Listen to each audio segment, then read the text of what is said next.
Hello, everyone, and welcome back. My name is Zara, and I'm your English teacher today. And I'm Blake. We're really happy you're here with us for this special lesson about the new year. Today, we're going to learn how to talk about challenges, difficulties, and goals for the new year in English. That's right. We know that talking about your problems or struggles can feel a little scary or uncomfortable sometimes. But it's actually a very important skill in English. When you can express your challenges clearly, people understand you better and can support you. So, Zara, let me ask you something. Do you find January difficult or do you find it exciting? That's a great question, Blake. Honestly, I feel both things at the same time. January feels exciting because it's a fresh start and I can try new things. But it also feels a little difficult because I put pressure on myself to change everything immediately.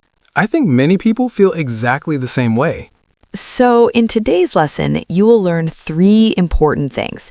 First, you'll understand key vocabulary about challenges and difficulties. Second, you'll learn how to use cause and effect sentence patterns to explain why something is hard or easy for you. And third, you'll build your confidence when talking about personal struggles in English. Let's begin. You know, when we look at people's lives every year, most people actually face similar types of challenges. Usually, challenges fall into 3 main categories. First, there are health challenges, like exercising more or eating better food. Second, there are work or study challenges, like learning new skills or finishing projects. And third, there are relationship challenges, like spending more time with family or making new friends. I completely agree with you, Blake. And I would also add that many people struggle with time management. That means they find it hard to use their time well during the day. People also worry about money quite often. They want to save money or spend less, but it feels really difficult. These challenges are very common, and almost everyone experiences at least one of them every single year. So, Zara, which challenge do you personally find hardest? That's a good question, Blake. Honestly, I really struggle with balancing work and rest. I work too much sometimes, and then I feel very tired. I know I need to stop and relax, but I keep working anyway because I feel guilty when I rest. I understand that feeling completely. For me, the hardest thing is staying consistent with healthy habits. I start exercising or eating well for 2 weeks, and then I stop. I find it hard to keep up with good routines for a long time, and that makes me feel frustrated with myself sometimes. Yes, staying on track is really challenging for many people. Blake, let me ask you something. Why do you think challenges feel harder in January compared to other months of the year? That's a really important question, Zara. I think January brings a lot of expectations of change and improvement. Everyone talks about New Year's resolutions and becoming a better person, so we feel like we must change too. There's also social pressure from friends, family, and even advertisements that tell us January is the time to transform our lives completely. All of this can feel very overwhelming, especially when we're already tired from the holidays. You're absolutely right. And on top of that, the winter weather in many countries affects our mood and energy levels quite seriously. It's cold and dark outside, which makes us feel less motivated to do things. We want to stay inside and rest, but at the same time, we're telling ourselves we should be active and productive, which makes it worse. I completely agree. Actually, I remember a January about 2 years ago when I set maybe 7 or 8 different goals for myself. I wanted to exercise every day, read more books, learn a new language, and save money all at the same time. By February, I felt so stressed and tired that I gave up on everything. Oh, I understand that feeling. And you know what makes it even more difficult? Comparing ourselves to others on social media makes challenges feel much bigger. We see other people's success stories online, and then we feel like we're failing. Let me say something directly to everyone watching right now. It's completely normal to find January challenging. Many people feel this way, and recognizing this feeling is actually a sign of good self-awareness. Now, I know that many English learners feel nervous about talking about their problems or challenges with other people. They worry that they will seem negative or weak if they share their struggles. But I want to tell you that this concern is actually very common, and we're going to help you feel more confident today. Yes, exactly. And here's something important to understand about English-speaking cultures. Being honest about your challenges is often seen as brave and human, not weak at all. When you share something difficult with someone, it shows that you trust them and that you're self-aware. People usually respect honesty, and they often feel closer to you when you open up. So talking about challenges can actually build stronger relationships. Let me give you two useful sentence frames to start a conversation about a challenge. You can say, I've been struggling with, and name the challenge. Or you can say, I'm finding it hard too, and explain what feels difficult. And when you want to explain why something is challenging, you can use because or so to connect your ideas. For example, I could say, I've been struggling with learning to cook because I never learned as a child. I want to eat healthier food, so I'm trying to practice twice a week.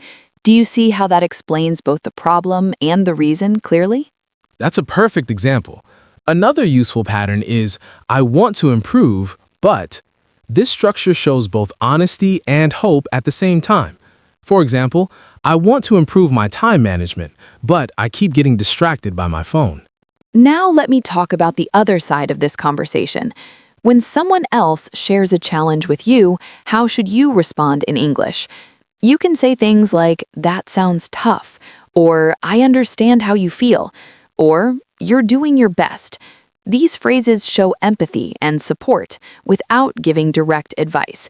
Sometimes people just want to feel heard and validated, not told what to do. So these simple responses are very powerful and culturally appropriate in English. I want everyone to remember this clearly. Asking for help or talking about your struggles in English is actually a strength, not a weakness. It shows courage and communication skill. Now, talking about challenges is really important, but taking action is also necessary if we want things to improve. Today, I want to introduce you to the idea of small steps. Small steps means taking tiny, easy actions instead of trying to change everything at once. I completely agree with this approach. My personal method is to break big challenges into very small actions that feel easy to complete. For example, I wanted to read more books this year, but reading for 1 hour every day felt too difficult and stressful. So instead, I committed to reading just 5 pages per day. 5 pages takes maybe 10 minutes, and I can always do that. This small step helped me stay consistent, and now I actually read much more than before. That's such a smart way to approach it, Blake. I do something similar with exercise. Instead of planning long gym sessions that I would probably skip, I decided to do only 10 minutes of exercise each morning right after I wake up. 10 minutes feels manageable, so I actually do it almost every day. Yes, and this brings me to an important phrase: celebrate small wins. This means you recognize and feel happy about small progress, not just big achievements. Exactly. When you recognize your progress, even tiny progress, your motivation and confidence will grow over time. If you read 5 pages today, that's a win. If you exercise for 10 minutes, that's a win. When you celebrate these moments, you will feel better about yourself, and the challenge will become easier gradually. And I want to say something directly to all of you. It's completely okay to have bad days or to pause sometimes. Setbacks are part of the process, and they don't mean you failed. That's so true. Patience with yourself and self-kindness are just as important as effort when you're facing personal challenges. We can't rush change. We can only take small, steady steps forward. Now, everyone, we're going to go through some of the most useful words and phrases from today's lesson. Please listen carefully, and if you want to practice your pronunciation, you can repeat the words out loud with us. Let's start with personal challenge. A personal challenge is a difficulty or problem that you face in your own life. For example, waking up early is a personal challenge for me. Next, we have struggle with. This phrase means you find something very hard or difficult to do. For example, I struggle with remembering people's names when I meet them for the first time. Now, let's learn stay on track. This means to continue following your plan or goal without stopping or giving up. For example, I want to stay on track with my study plan this month. An important word is overwhelmed. Overwhelmed is the feeling when you have too much to do or think about and you feel stressed or unable to manage everything. For example, I feel overwhelmed when I have many deadlines at the same time. Now we have set a goal. This means to decide what you want to achieve or complete in the future. My example is I set a goal to learn 10 new English words every week. Another useful phrase is make progress. Make progress means moving forward or improving slowly over time. For example, I am making progress with my English speaking skills. Now we have take a break. This means to stop for a short time to rest or relax. For example, I take a break every hour when I study so my brain can rest. Here's an important phrase. Ask for help. This means to request support or assistance from another person. For example, I ask for help when I don't understand a grammar rule. Let's teach compare yourself to others. This means looking at what other people do or have and thinking about how you are different. My example is, don't compare yourself to others because everyone learns at their own speed. We mentioned this earlier. Celebrate small wins. This means to feel happy and proud about small achievements or progress you make. For example, I celebrate small wins like finishing one complete lesson. And finally, be kind to yourself. This means to treat yourself with patience and understanding, not criticism or harsh judgment. For example, be kind to yourself when you make mistakes in English. Mistakes are how we learn.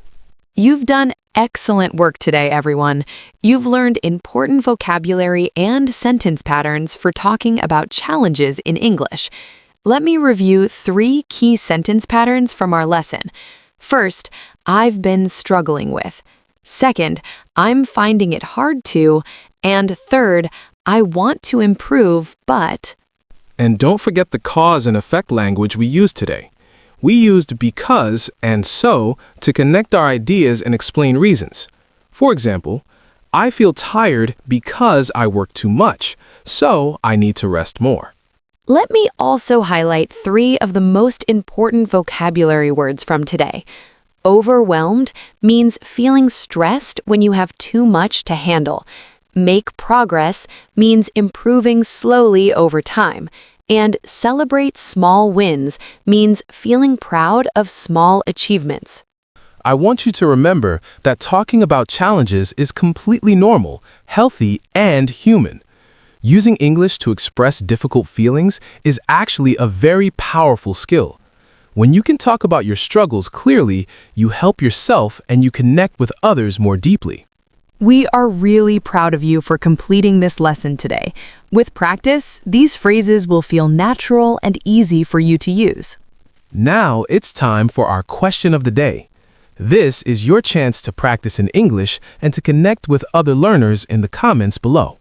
Here's today's question. What is one personal challenge you want to work on this year? I'll say it again slowly. What is one personal challenge you want to work on this year? You could write something like, I want to work on speaking English more confidently.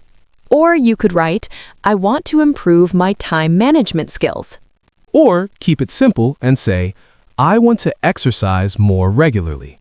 Please write your own answer in the comments section below this video. Writing in English is wonderful practice. And remember, there are no wrong answers here. We absolutely love reading your comments and learning about your goals. Your answers help us understand you better as learners. Thank you so much for watching and learning with us today.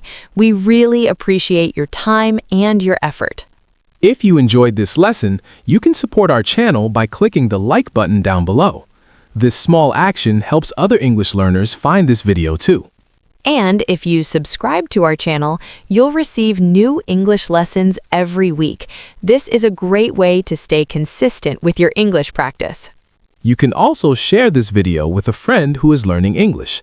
It's a kind way to help someone else improve too. Before we say goodbye, I want to remind you to be patient with yourself as you learn. Celebrate your progress, no matter how small it seems. Keep practicing English every day, even if you only practice for 5 or 10 minutes. We wish you confidence and success with all of your personal challenges this year. You can do this. Goodbye, everyone. See you in the next lesson. Take care and keep learning.